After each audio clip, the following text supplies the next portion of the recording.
Capítulo 40. Auxílio na vida diária. Há uma eloquência mais poderosa do que a eloquência de meras palavras na tranquila e coerente vida do puro e verdadeiro cristão. O que o homem é tem mais influência do que o que ele diz. Os guardas que haviam sido enviados a Jesus voltaram dizendo que jamais homem algum tinha falado como ele. Mas o segredo estava em que jamais homem algum tinha vivido como ele viveu. Tivesse sido outra a sua vida e não poderia ter falado como falou. Suas palavras traziam consigo força convincente, porque brotavam de um coração puro e santo, cheio de amor e simpatia, benevolência e verdade. É nosso caráter e experiência que determinam nossa influência sobre o próximo. A fim de convencer os outros acerca do poder da graça de Cristo, devemos ter experimentado seu poder em nosso próprio coração e vida. O evangelho que apresentamos para a salvação das almas deve ser o evangelho pelo qual nós mesmos sejamos salvos. Só por uma fé viva em Cristo como nosso Salvador pessoal é que se torna possível fazer sentir nossa influência num mundo incrédulo. Se queremos retirar os pecadores da impetuosa corrente, devemos firmar os pés sobre a rocha, Jesus Cristo. A divisa do cristianismo não é um sinal exterior. Não consiste em trazer uma cruz ou uma coroa, mas sim em tudo que revela a união do homem com Deus. Pelo poder da sua graça manifestado na transformação do caráter, o mundo será convencido de que Deus enviou seu Filho como Redentor.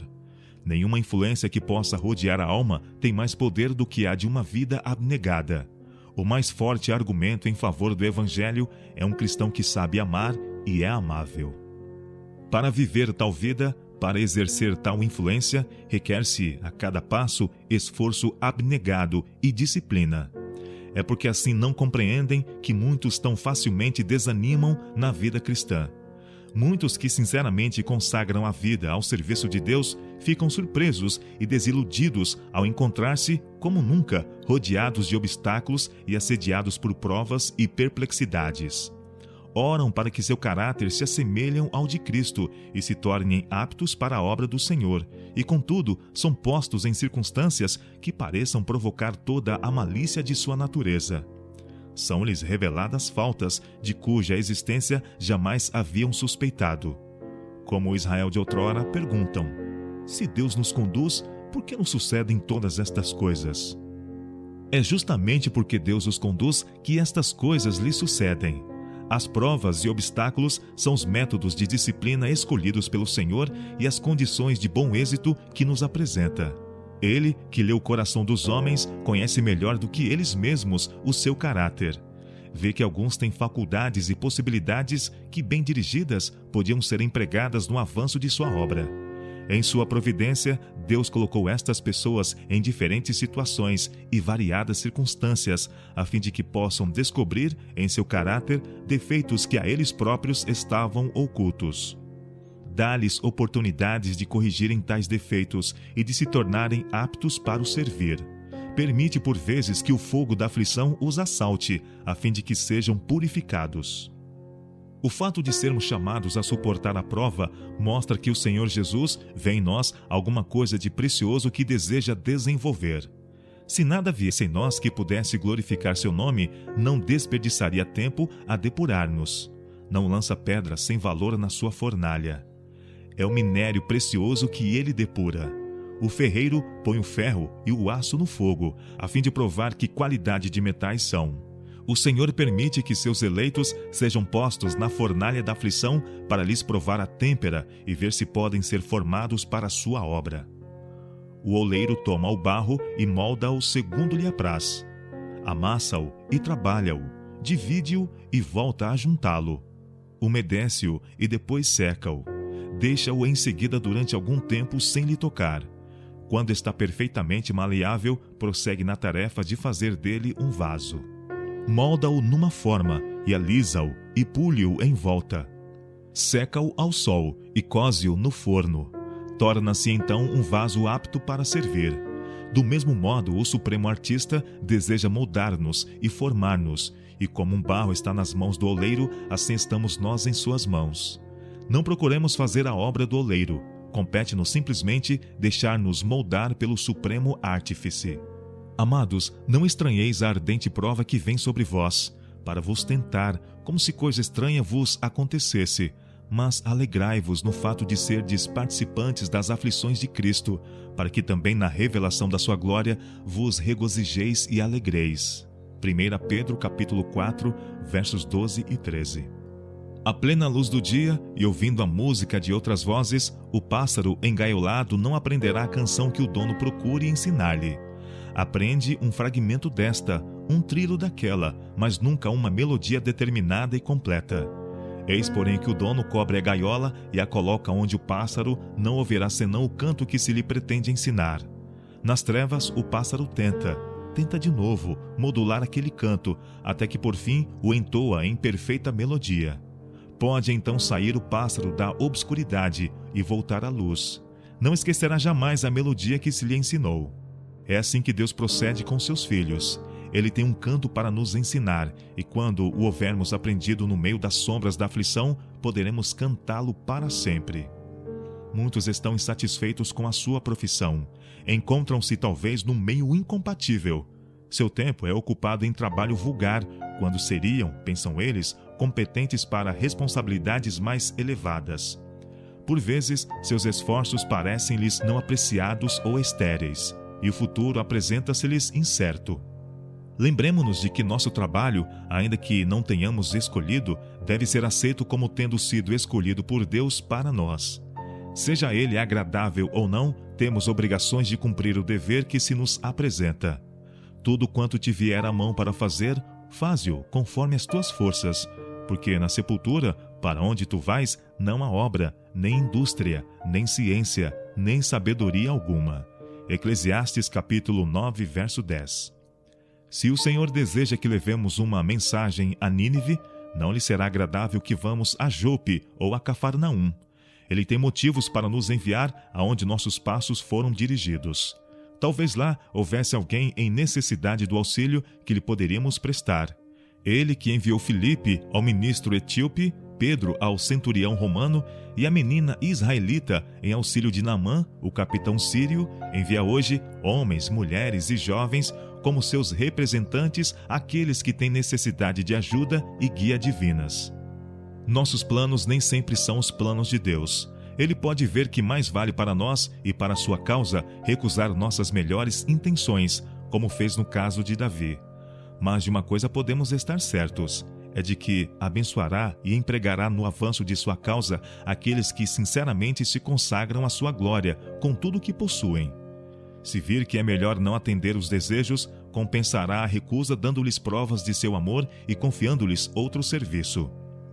Em sua amorosa solicitude e interesse para conosco, Ele que nos compreende melhor do que nós próprios, permite-nos, por vezes, que procuremos egoístamente satisfazer nossa ambição. Não tolera que omitamos os deveres domésticos, porém sagrados, que junto de nós nos aguardam. Muitas vezes, estes deveres proporcionam a educação essencial à nossa preparação para uma obra mais elevada. Nossos planos são com frequência frustrados, a fim de que sejam cumpridos os planos de Deus a nosso respeito. Nunca somos chamados a fazer um sacrifício real para Deus. Pede que lhe submetamos muitas coisas, mas fazendo-as, não abandonamos senão o que nos impediria na marcha para o céu. Mesmo quando chamados a abandonar coisas boas em si mesmas, podemos estar seguros de que Deus nos está preparando algum bem maior. Na vida futura, os mistérios que aqui nos inquietaram e desapontaram serão esclarecidos. Veremos que as orações na aparência desatendidas e as esperanças frustradas têm lugar entre as nossas maiores bênçãos. Devemos considerar como sagrado cada dever, ainda que humilde, porque faz parte do serviço de Deus. Nossa oração de cada dia devia ser: Senhor, ajuda-me a fazer o melhor que possa, ensina-me a fazer melhor trabalho, dá-me energia e ânimo, faze que eu manifeste na minha vida o amoroso serviço do Salvador. Considerai a experiência de Moisés. A educação que recebera no Egito, como neto do rei e futuro herdeiro do trono, era esmerada. Nada se omitiu do que se imaginava poder fazê-lo um sábio, segundo a maneira pela qual os egípcios entendiam a sabedoria. Recebeu a mais elevada educação civil e militar. Sentia que estava perfeitamente preparado para a missão de libertar da escravidão a Israel. Mas Deus julgou de outra maneira. Sua providência destinou a Moisés 40 anos de experiência no deserto como pastor de ovelhas. A educação que Moisés recebera no Egito foi-lhe de grande auxílio, sob muitos pontos de vista. Mas a preparação mais valiosa para o trabalho de sua vida foi a que recebeu quando empregado como pastor. Moisés tinha por natureza um espírito impetuoso. No Egito, como bem-sucedido chefe militar e favorito do rei e da nação, estava acostumado a receber louvor e adulação. Tinha atraído o povo para si. Esperava realizar por sua própria força a obra da libertação de Israel. Muito diferentes eram as lições que, como representante de Deus, devia receber. Conduzindo seus rebanhos pelas montanhas selvagens e pelos verdes pastos dos vales, aprendeu a fé, a mansidão, a paciência, humildade e abnegação. Aprendeu a cuidar dos fracos, tratar dos doentes, procurar os transviados, suportar os turbulentos, vigiar os cordeiros e alimentar os velhos e débeis. Nessa obra, Moisés era atraído para mais perto do bom pastor. Tornava-se intimamente unido ao Santo de Israel. Não projetou mais fazer uma grande obra. Procurava fielmente cumprir, como sob o olhar de Deus, a obra a ele confiada. Via a presença de Deus em tudo que o rodeava. A natureza inteira lhe falava do ser invisível. Reconhecia-o como Deus pessoal, e meditando sobre seu caráter, compenetrava-se mais e mais do sentimento de sua presença. Encontrava refúgio nos braços eternos. Após essa experiência, Moisés ouviu a ordem do céu para trocar o cajado de pastor pela vara da autoridade, deixar o rebanho de ovelhas e encarregar-se da condução de Israel. O divino mandato encontrou-o desconfiado de si próprio, tardo na fala e tímido. Estava estupefato pelo sentimento da sua inaptidão para ser o porta-voz de Deus. Mas aceitou essa obra, depondo inteira confiança no Senhor. A grandeza dessa missão pôs em exercício as mais altas faculdades de seu espírito. Deus abençoou a sua pronta obediência e Moisés tornou-se eloquente, esperançoso e de espírito equilibrado, preparado para a maior obra jamais confiada aos homens. Dele foi escrito: "E nunca mais se levantou em Israel profeta algum como Moisés, a quem o Senhor conhecera face a face." Deuteronômio capítulo 34, verso 10. Os que têm a impressão de que seu trabalho não é apreciado e que desejam uma posição de maior responsabilidade, considerem que nem do Oriente, nem do Ocidente, nem do deserto vem a exaltação, mas Deus é o juiz, a um abate e a outro exalta. Salmo 75, versos 6 e 7. Cada homem tem o seu lugar no plano eterno do céu. Ocuparmos esse lugar depende de nossa fidelidade em cooperar com Deus. Necessitamos evitar a compaixão de nós mesmos. Nunca alimenteis a impressão de que não sois estimados como deveríeis, que os vossos esforços não são apreciados e que o vosso trabalho é demasiado penoso. A lembrança de que Jesus sofreu por nós reduz ao silêncio todo o pensamento de murmuração. Somos tratados melhor do que foi nosso Senhor. E procuras tu grandezas? Não as busque. Jeremias capítulo 45, verso 5. O Senhor não dá lugar na sua obra aos que têm maior desejo de alcançar a coroa do que de transportar a cruz. Deseja homens que pensem mais em cumprir o dever do que em receber recompensas. Homens que sejam mais amantes dos princípios do que de promoção. Os que são humildes e fazem seu trabalho como diante de Deus podem não ter tanta aparência como os que estão cheios de agitação e importância própria, mas seu trabalho vale mais. Muitas vezes, os que fazem grande demonstração chamam a atenção para si mesmos, interpondo-se entre os homens e Deus, e seu trabalho experimenta insucesso. A sabedoria é a coisa principal. Adquire, pois, a sabedoria. Sim, com tudo o que possuís, adquire o conhecimento. Exalta, e ela te exaltará, e abraçando-a, ela te honrará. Provérbios capítulo 4, versos 7 e 8. Porque não tem a determinação de se dominar e reformar, muitos tornam-se estereotipados numa errada maneira de agir. Mas não deve ser assim. podem cultivar suas faculdades de maneira a produzirem a melhor espécie de trabalho e então serão continuamente procurados. Serão apreciados segundo o seu valor.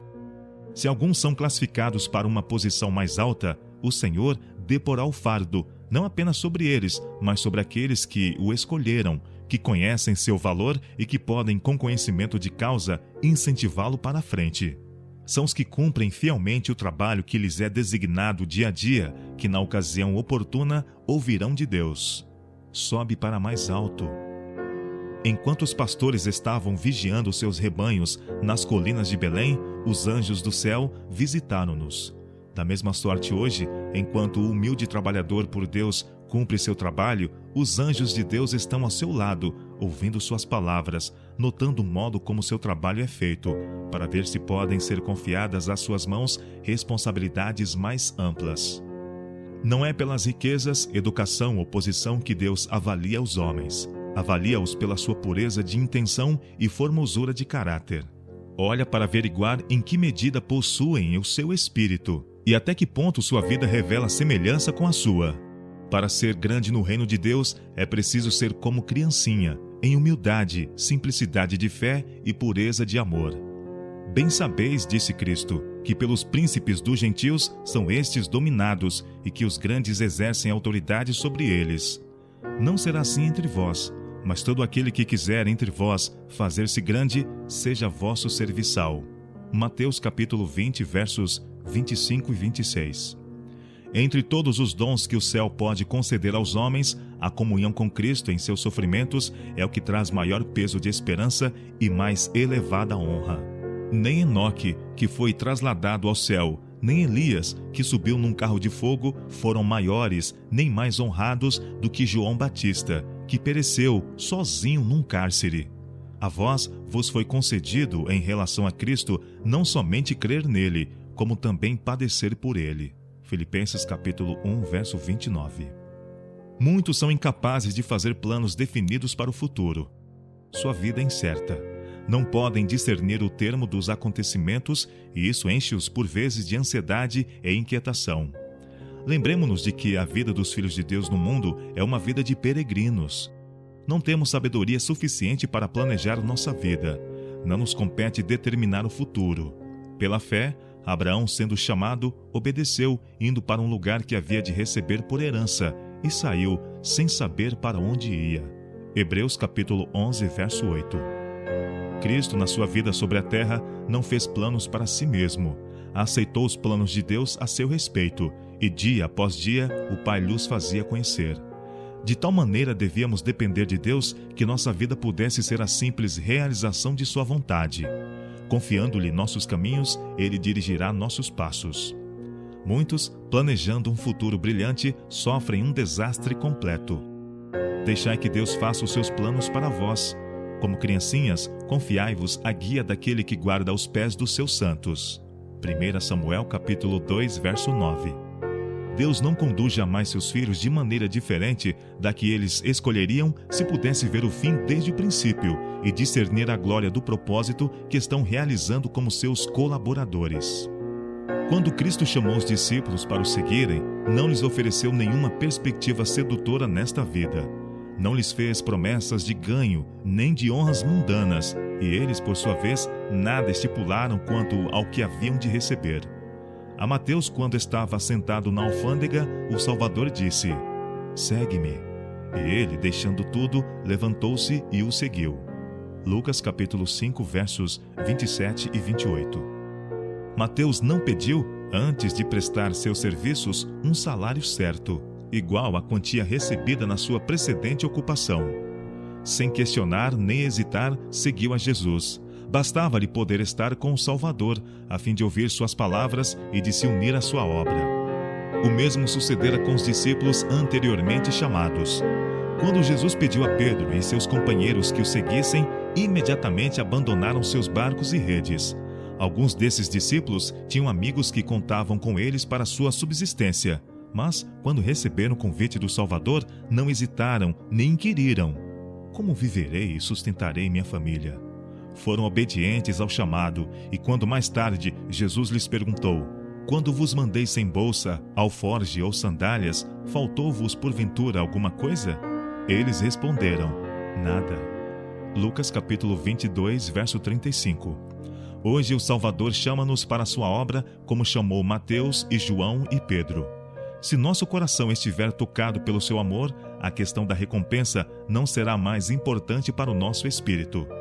Regozijar-nos-emos por ser colaboradores de Cristo e não recearemos contar com sua solicitude. Se fizermos de Deus a nossa força, teremos clara percepção do dever e aspirações desinteressadas. Nossa existência será movida por um nobre ideal que nos levantará acima dos motivos sórdidos. Muitos que professam seguir a Cristo têm um coração ansioso e inquieto porque receiam confiar-se a Deus. Não se entregam completamente a Ele, porque temem as consequências que tal entrega possa implicar. Enquanto não fazem esta entrega, não podem encontrar paz. Há muitos cujo coração está oprimido sob o peso de cuidados, porque procuram fazer como o mundo. Escolheram seu serviço, aceitaram suas perplexidades, adotaram seus costumes. Assim seu caráter é deformado e sua vida torna-se fatigante. As preocupações contínuas esgotam as forças da vida. Nosso Senhor deseja que se libertem deste jugo de escravidão. Convida-os a aceitar o seu jugo, dizendo: o meu jugo é suave e o meu fardo é leve. Mateus capítulo 11, verso 30. A inquietude é cega e não pode discernir o futuro, mas Jesus vê o fim desde o princípio. Para cada dificuldade tem já preparado um alívio. Não negará bem algum aos que andam na retidão. Salmo 84, verso 11. Nosso Pai Celeste tem 1000 maneiras de nos prover as necessidades, das quais nada sabemos. Os que aceitam como princípio dar lugar supremo ao serviço de Deus verão desvanecidas as perplexidades e terão caminho plano diante de si. O cumprimento fiel dos deveres de hoje é a melhor preparação para as provas de amanhã. Não penseis em todas as dificuldades e cuidados de amanhã, ajuntando-os ao fardo de hoje. Basta a cada dia o seu mal. Mateus capítulo 6, verso 34. Tenhamos esperança e ânimo. O desânimo no serviço de Deus é pecaminoso e desarrazoado. A onipotência de Rei dos Reis, nosso fiel Deus une a amabilidade e solicitude de bom pastor. Seu poder é absoluto e constitui a garantia do seguro cumprimento de suas promessas para todos os que nele confiam. Há meios para remover toda a dificuldade, a fim de que os que o servem e respeitam as providências que ele emprega possam receber auxílio. Seu amor sobrepuja qualquer outro amor na proporção em que os céus são mais altos do que a terra. Vela sobre seus filhos com um amor que é incomensurável e eterno. Nos dias mais sombrios, quando as aparências se mostram mais adversas, tende fé em Deus. Ele está cumprindo sua vontade, fazendo todo o bem em auxílio de seu povo. A força dos que o amam e servem será renovada dia após dia. Pode e quer conceder a seus servos todo o socorro de que carecem. Dar-lhes-á a sabedoria que suas variadas necessidades requerem. Escreveu o experimentado apóstolo Paulo, e disse-me: a minha graça te basta, porque o meu poder se aperfeiçoa na fraqueza. De boa vontade, pois, me gloriarei nas minhas fraquezas, para que em mim habite o poder de Cristo. Pelo que sinto prazer nas fraquezas, nas injúrias, nas necessidades, nas perseguições, nas angústias, por amor de Cristo. Porque quando estou fraco, então sou forte. 2 Coríntios capítulo 12, versos 9 e